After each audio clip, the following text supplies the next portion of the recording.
Et pour ce dossier-là, il faut me taguer M. Fogna Singbe. C'est lui qui nous a parlé de la minorité. Il faut me l'appeler, il faut me le taguer. C'est lui qui nous a parlé de la minorité, c'est pas nous.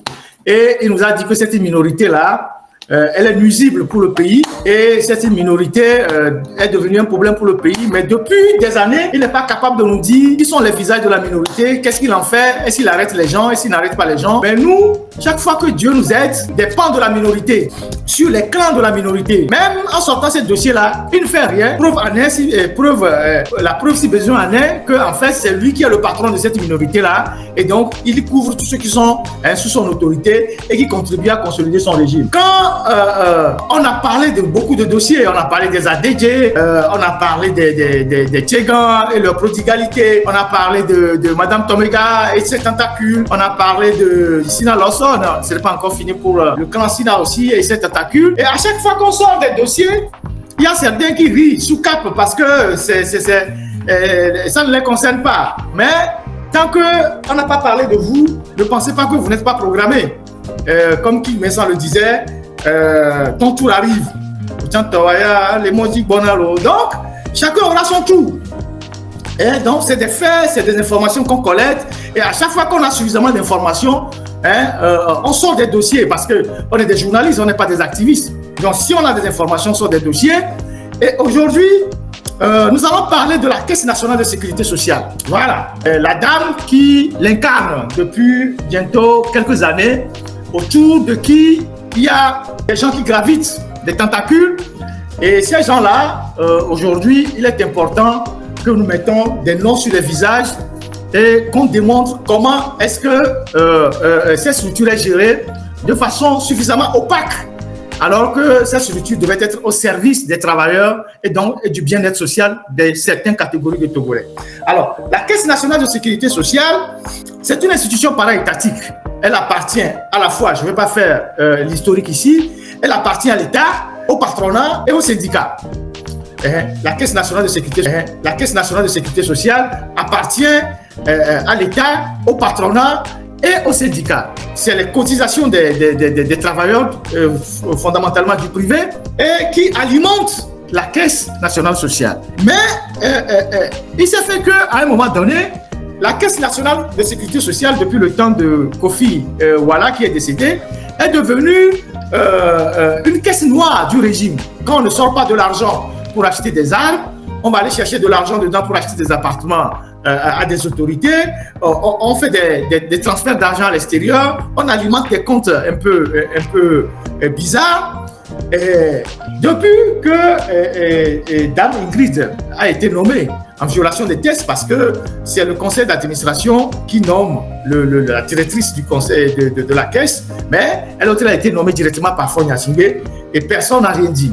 Donc, elle a pris le contrôle de la caisse et elle a commencé par véritablement s'installer, à tisser sa toile. La Caisse nationale de sécurité. Alors, ce que la Caisse nationale de sécurité devait faire pour les Togolais, c'est des chocs, par exemple, je donne quelques éléments, les différents chocs économiques dans la vie d'un ménage. Par exemple, les chocs liés à l'emploi et au revenu, perte d'emploi ou chômage, réduction du temps de travail, des heures payées, diminution des salaires ou retard de paiement, baisse de transferts sociaux ou aides publiques, le choc lié au logement et cadre de vie, expulsion ou perte de logement, destruction partielle ou totale de logement, catastrophe naturelle, incendie, perte d'une épargne ou d'un investissement, surendettement, des chocs liés, des chocs collectifs et systémiques, crise économique nationale ou régionale, conflits politiques, violence, insécurité, les chocs sanitaires liés à la santé, maladies graves, invalidité d'un membre de ménage, accident de travail, de route, dépenses de santé imprévues, décès d'un membre actif du ménage, les chocs liés à la consommation et au coût de la vie, inflation soudaine, forte augmentation des prix, pénurie et spéculation, des chocs liés à l'éducation des enfants, incapacité à payer les frais scolaires, universitaires, retrait d'un enfant de l'école ou l'école pour travailler, les chocs liés à la structure, aux événements de la vie du ménage, naissance d'un enfant non prévu, séparation, divorce. Tout ça, ça fait partie des missions premières de la Caisse nationale de sécurité sociale. Dans un pays où les travailleurs cotisent pour leur pension, cotisent pour avoir des prestations de la Caisse de sécurité sociale, notamment les allocations familiales, les allocations de veuvage, les indemnités, les pensions de retraite. Je ne sais pas s'il y a la pension de vieillesse au Togo. C'est tout ça que la caisse devait normalement faire. Et j'ai dit à plusieurs reprises ici, dans mes lives, que depuis 1972 ou 1974, les enfants, les allocations familiales sont de 2 000 francs par enfant. Allocation familiale, des vieux, qu'est-ce que Gakonanawa, Kotokou 20. 2 000 francs, par enfant. Depuis 1972, ou 60 combien, je ne sais même plus. 72 ou 60 combien. Ça fait plus de 50 ans, 52 ans.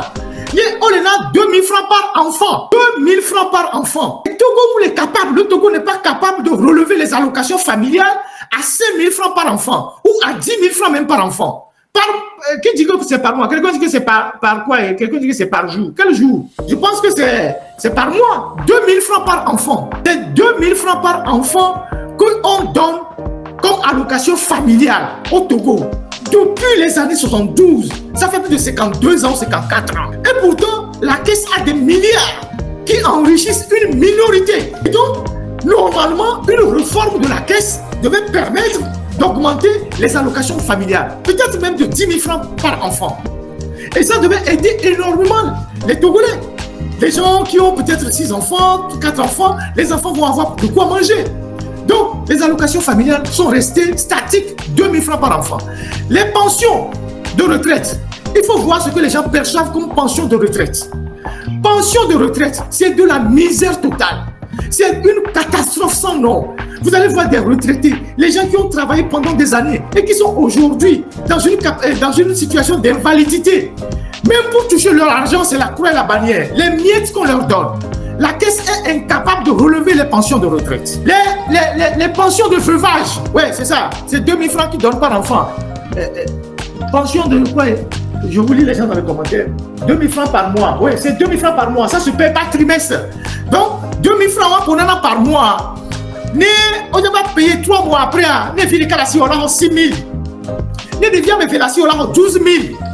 Bientôt, et gagne moi 12 000, 2 000 francs par mois. Alors que Amekowe les gérer structure, on va vous 2 000 francs par jour. On a 10 000 francs même par jour. On a des vieux 2 000 francs par mois. Les déviants me fait la à 3 mois là, 12 000. Pendant ce temps, eux, ils sont au champagne. Ils sont des milliardaires. C'est tout ça que je vais démontrer tout à l'heure. Et donc, les pensions de retraite, ça là aussi, c'est la misère. Pension de retraite, c'est la misère. Pension de veuvage, c'est la misère.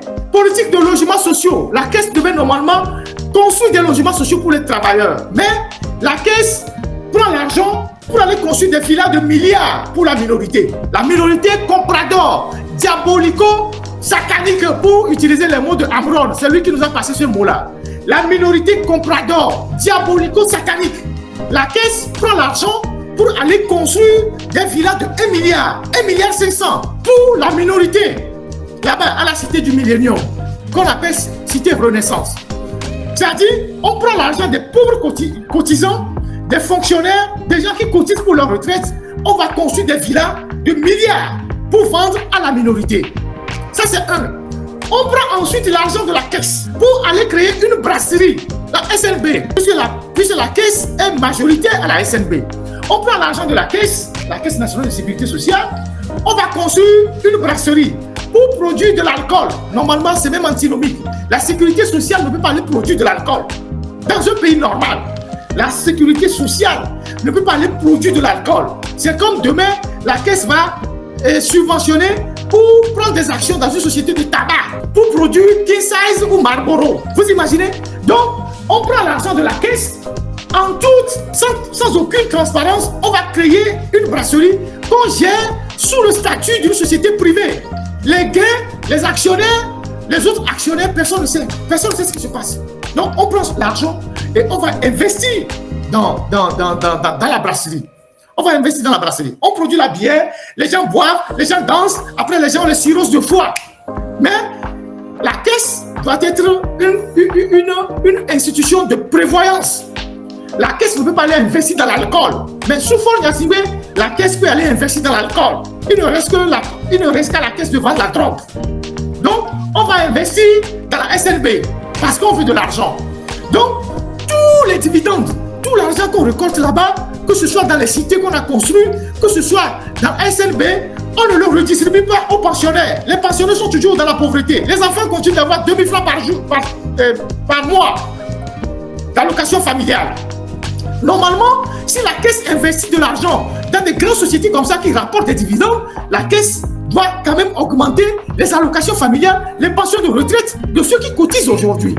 Mais rien n'a été fait. Comme si cela ne suffisait pas, on prend encore l'argent de la caisse. On va créer un hôpital pour les riches. On prend l'argent de la caisse. On va créer un hôpital pour les riches.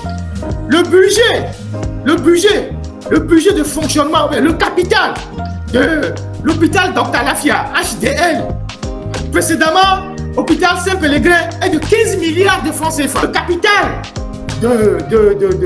de Pélégrin, appelé Dr Lafia aujourd'hui, est de 15 milliards de francs CFA. Donc, ils ont pris 15 milliards. Au départ, c'était 13 milliards, quelque chose comme ça. Ils ont augmenté le capital pour aller créer. Ils ont pris 15 milliards comme capital de la société. Parce que c'est une société, l'hôpital Dr Lafia. Donc, la caisse est majoritaire.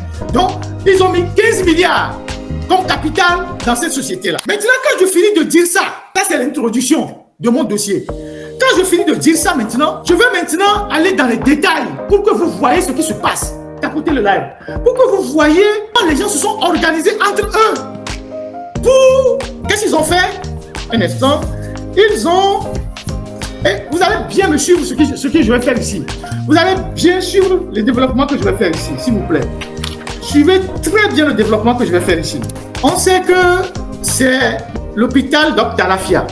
Mais qu'est-ce qu'ils ont fait? Ils ont créé dans cet hôpital Dr Lafia, dont le capital au départ est de 15 milliards, ils ont créé des mini-sociétés pour gérer. Ils ont saucissonné l'hôpital en plusieurs petites sociétés.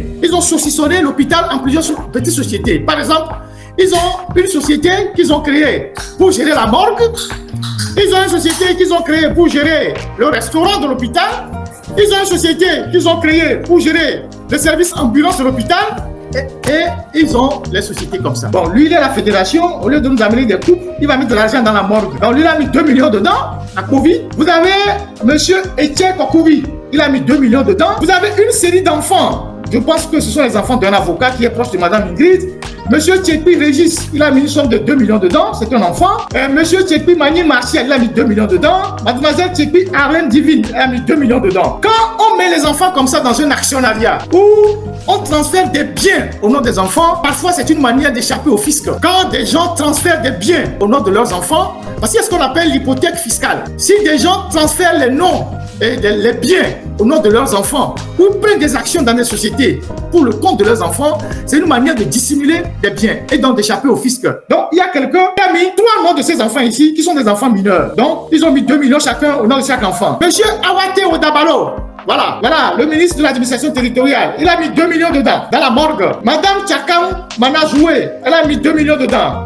Monsieur Ajavon Aïkoué, il est aussi à la fédération, c'est le président de la Ligue Lomé Maritime, quelque chose comme ça. Il a mis 2 millions dedans. Vous avez Madame Bédé Pacha Mani Bezoué, elle a mis une somme de 1 million dedans. Madame Pétéou Mna Daka, elle a mis 1 million dedans.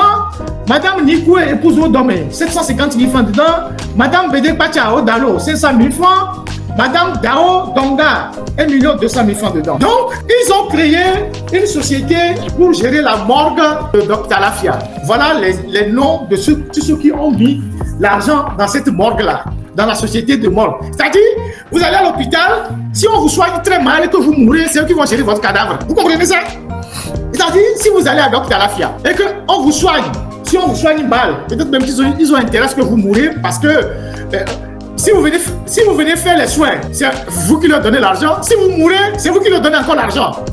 Ils vont vous déposer à la morgue là-bas. C'est eux qui vont vous gérer. Donc, sur toute la ligne, c'est eux qui vous tiennent. Ils vous tiennent à l'hôpital. Peut-être même qu'ils ont intérêt que vous mourrez vite pour qu'ils vous lavent aussi à la morgue pour gagner l'argent. Donc, c'est eux qui tiennent cette société de morgue à Dr Lafia. Donc, je vous ai donné 2 noms de 3 sociétés, bien 2 sociétés fondamentales que j'ai citées tout à l'heure. La société Dream Team, SARU. La société Dream Team, SARU, elle a mis 10 millions dedans. Il y a la société Sogef qui a mis 10 millions dedans. Donc, dans ce dossier-là, dans ce document, vous avez déjà des gens ici que je viens de citer qui se retrouvent toujours dans d'autres activités de Dr Lafia.